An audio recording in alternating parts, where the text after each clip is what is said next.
I know what I heard. I heard Jon Jones is calling in. I've heard that rumor. He is. He might fax in his here we go. responses. You know what? Great timing. Good timing. That's good.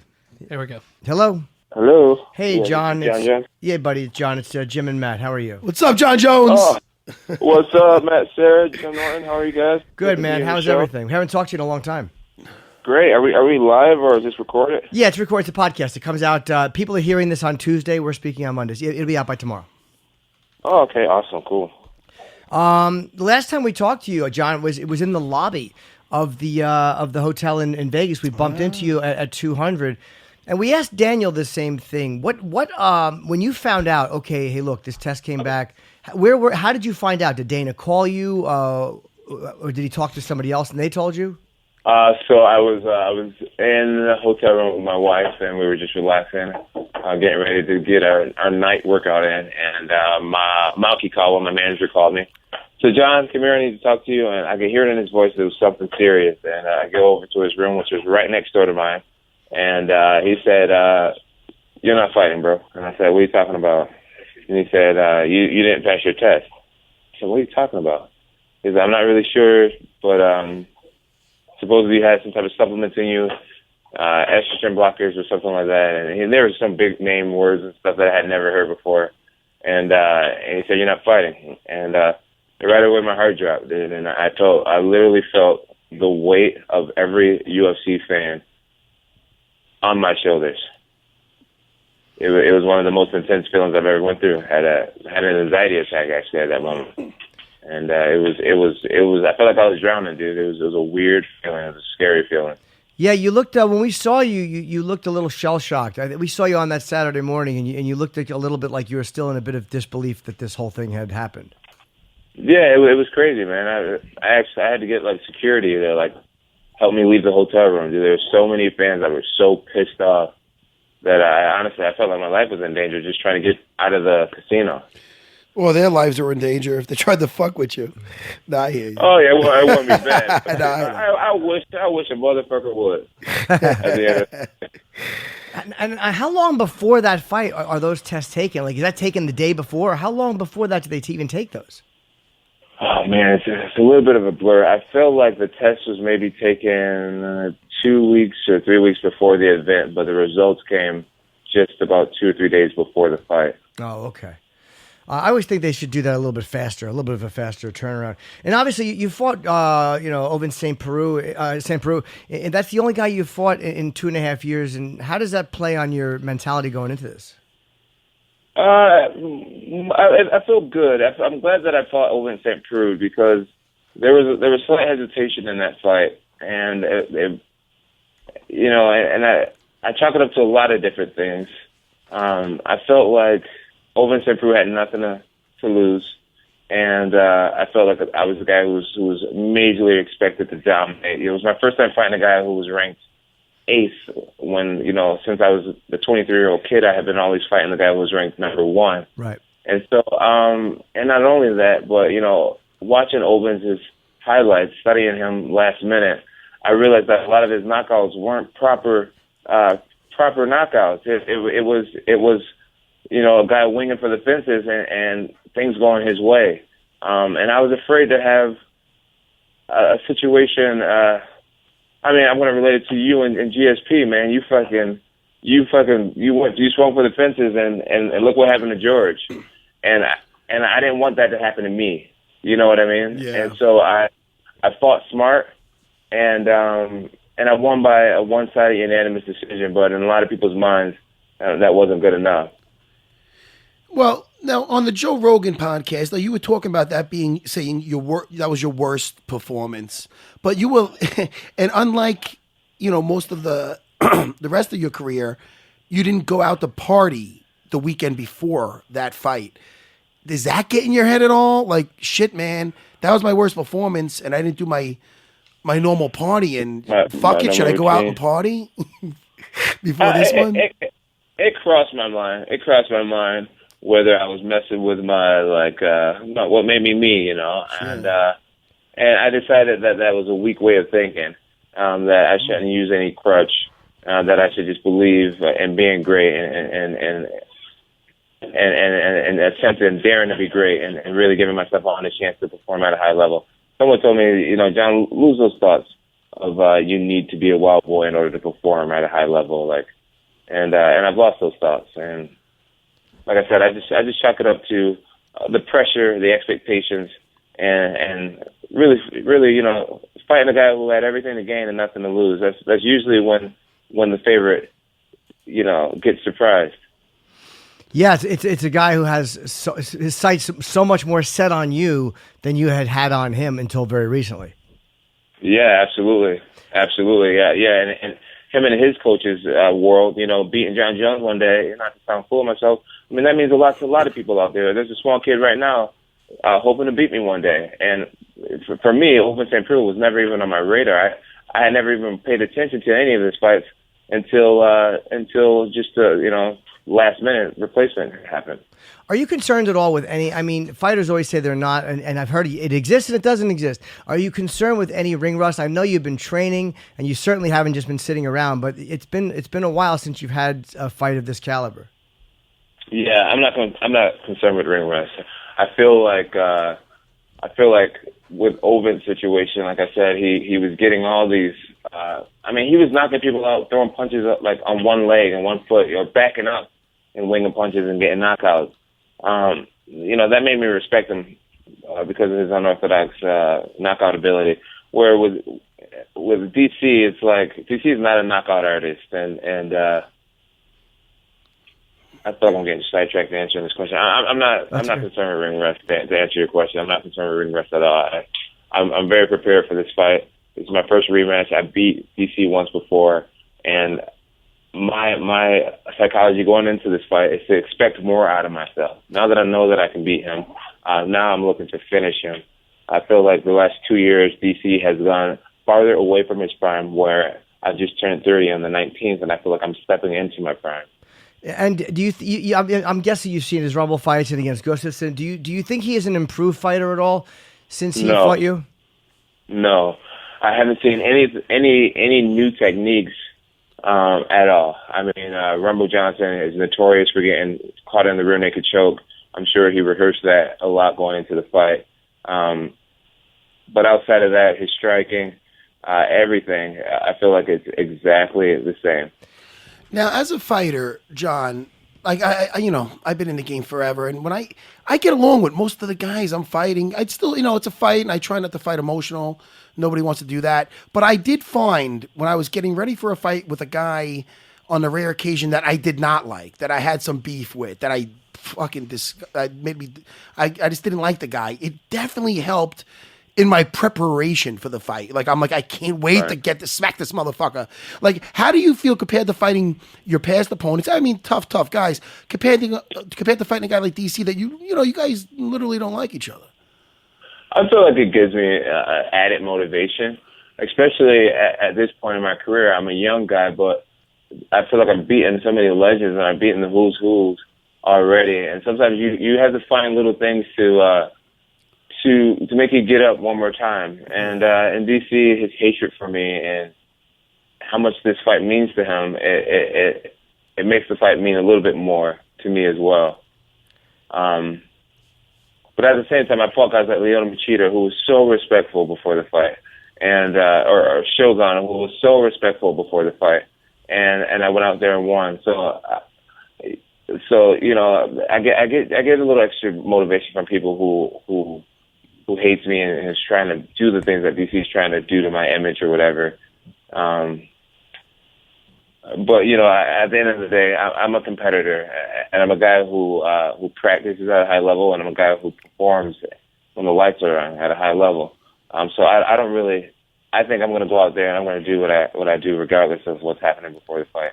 And obviously you're looking to this fight. I mean, it's in 5 days. This is what you're concentrating on. But there's also been speculation. People have talked about you someday possibly moving up to heavyweight. Is that something that you've even in a peripheral way considered or thought about, or is appealing? Yeah, I would love to become a two-weight class champion. I think it's going to happen eventually. I just want to wait until I find the perfect matchup. I want to find a guy who is a champion and he only weighs about 235. And like back when like Kane was the champion, he was a guy that I'm no idiot, dude. You get a really talented big guy versus a really talented small guy. The small guy is at a major disadvantage. Sure. And right now, Stipe has been doing great in the heavyweight division, and I hope I'm not coming across as a pussy because I'm not. No, it's honest. By any means. But I just rather fight somebody who I feel stylistically would just be a much better matchup, especially because I would be sacrificing 30, 40 pounds of muscle. Yeah. I mean, if you look at McGregor, he fought at 45 and 55. I mean, I beat guys who's 10 pounds heavier than me, asses all day long. But when you're talking about a guy who has 40 pounds of muscle on you and he's a talented athlete, I just want to be smart about the time I step out of my lane and challenge somebody else. No, that's not a pussy. That's a really honest way to answer the question, because I think you'd be dumb if you didn't think that way. Like, that's a huge amount of weight to give away. Like you said, that's if it's a 35, 40 pound jump. I mean, who wants to give that away to a guy who is a legitimate champion? Exactly. Yeah, exactly. 100%. And you mentioned Conor too. He has fought. I mean, they took the one belt from him, and now he's fighting Floyd. I mean, his rise took place a lot of when you were not there. Yeah. What did you think about somebody fighting outside of the actual sport? I mean, as far as their chances. I think it's beautiful, man. I think it's great for the sport. I mean, boxing has a 100-year-old tradition. They're over 100 years old, boxing. Way over 100 years old, actually. So they have old school money. They got old school fans, that long money, long fans. Where UFC, we're just over 20 years old. So I feel like it's so great for both of us. It's great to rejuvenate boxing because in Floyd's absence, their sport's a little more dull. And in our sport, it's just so new. We're not even really, truly mainstream yet. So I think it helps boxing get more light, rejuvenate them, and it helps us get more awareness. So this is just a purely entertaining fight for all of combat sports. It's great for all of combat sports, no matter who wins the fight. But if you're asking me who I believe is going to win the fight, I'm a fan of greatness. I'm a fan of Michael Jordan, LeBron James, freaking all the great Michael Phelps. I'm a fan of people who do things that are abnormal and stand undefeated for freaking 49 fights. Yeah. That's abnormal. And I'm blessed to be alive during his era to be able to witness this level of greatness. And I'm a fan of greatness. So I'm imagining that his record is not a coincidence and he's going to do it again. I mean, for him to lose to an MMA puncher, I mean, it would just be so meant to be if that were to happen. And I think Conor's at such a big disadvantage too, because he's actually fighting his instincts to shoot for a takedown or to drive a knee or to throw a kick. There's so many things he has to be aware of that he would normally do that he can't now do. Well, I don't think that's going to be a problem. I think he has strapped up the boxing boots enough to know that he can't elbow and all this type of stuff. If anything, he may want to do instinctually that he won't be able to do is clinch, because I doubt a boxing referee will allow an MMA fighter to come into his arena and to rough up Floyd Mayweather, the king of boxing, right, and allow all that dirty boxing to go on. I think him getting broken up and not able to use his strength and size, him getting broken up fast, and not, I think that's going to be something that throws him off because he's used to being able to clinch. But I mean, come on, dude. Conor likes to pull back when you throw your right, and he counters with the straight left. Floyd Mayweather's been seeing those tricks since he was fucking 12 years old. Yeah. It's just very unlikely for Conor to win. But I do respect Conor tremendously. I hope I'm not coming across as someone who is not rooting for him or happy for him. No. I think what he's done for our sport is unbelievable. What he's done for me personally, he's shown me that the money can be made with the right attitude. It's there to be made, because I never thought in my lifetime I would see a UFC fighter having 70, 50, whatever he's making, $1 million payday. I mean, that's inspiring to me. Yeah, and it is. It's fun to hear these guys kind of yell at each other, because I'm thinking to myself, they really probably don't dislike each other. I mean, they're very similar guys. They're both great at what they do. They both love flashy stuff. You ever see Conor's? What does he have, like a fucking he's got some car with his picture on the side of it. You know what I mean? I mean, him and Mayweather are very similar guys, and they're both making a tremendous amount of money. I think there's very little pressure on Conor for this because, you know, Floyd's actually putting his legacy up against a guy who's never fought a professional fight before. 100%. No one expects Conor McGregor to win. Conor's in a very, very sweet spot, man. Everything to gain, 0 to lose, and a shit ton of money to be made. It's like, he's in a beautiful spot. I mean, if I was him, I mean, you could act as goofy as you want to act because, I mean, all you need to do is get one more viewer. And not only that, he has 0 to lose because no matter what happens in that boxing match, he knows he can kick his ass in a real fight. So what the hell does he have to worry about? And that's pretty badass too, right? So ultimately, Exactly. no, dude, I would fucking, oh my goodness, it would be so nasty. I wouldn't even want to see. I would not pay to see Mayweather versus McGregor in the octagon. It'd be disgusting. Exactly. Exactly. No one would sanction that. Not at all. Hey, how is life in general for you? Like, you know, have you went through these turbulent times and stuff, and now you're fighting again. Have things settled down, and you're like kind of what you would feel is on the right track, and not doing anything that might be considered destructive? Man, you know what? To be real with you guys, man, and I don't think people really see it, and they don't see it this way, and I don't think it's because the truth of the matter is, man, my hit and run car accident was 2 years ago, and ultimately, UFC 200, I took a pill that I was planning on fucking with. That was it. That was it, right? I wasn't out freaking doing something crazy and hammered and high on drugs. Dude, the last time I got in real trouble, that was 2 years ago, man. I've grown so much as a man and as a person since that shit. Unfortunately, UFC 200, the word steroid got connected to it, and now I have DC that's trying to convince the world that's why he lost. I mean, I gave him such a gift by him being able to accuse me of doing steroids. When the fact of the matter is, USADA himself, the most powerful drug testing agency in the world, came out and said Jon Jones is not a drug chief. He is guilty of negligence and taking a pill without actually knowing what was in it and having estrogen blockers. Never once have I had high testosterone levels. I'm a big advocate of being a clean athlete.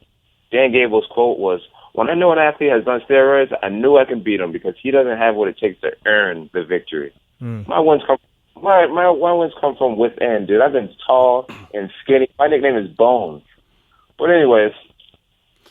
Hey, listen. That's good to hear. Yeah, and I'm with you, Jon Jones. I want to defend you because I literally, and I'm on TRT. I'm retired, so I have no problem with my cock, and I love a good cock pill once in a while. Absolutely. I'm going on record saying that. I don't give a fuck, Jim Norton. Dude, look at I've taken more Cialis.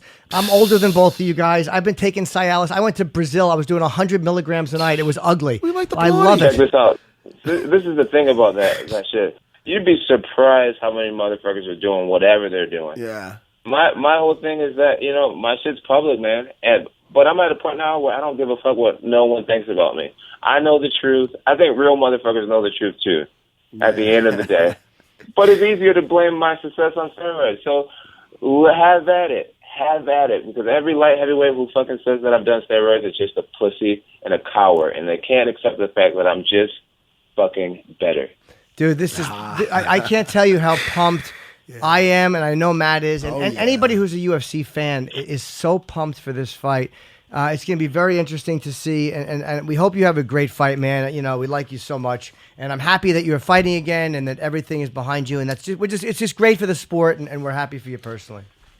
Hey, thank you guys. It sounds like you're trying to wrap me up. So well, no, they wrapped. Chris said we have 2 minutes left. Is that John's people or us? We'll keep talking. We love Jon Jones. Keep talking to him. Oh, no. It's John's like, it's good. No, actually, Dave Lockett's looking at me. Head of PR over here is looking at me. Is like, no, actually, you should get off the phone. Okay. Because you're talking way too much, John. Anyways, good times, man. I'm glad I can be real with you, real motherfuckers, and have a great. Yeah, we'll see you soon. UFC 214. Good luck, buddy. Okay. Later, John. All right.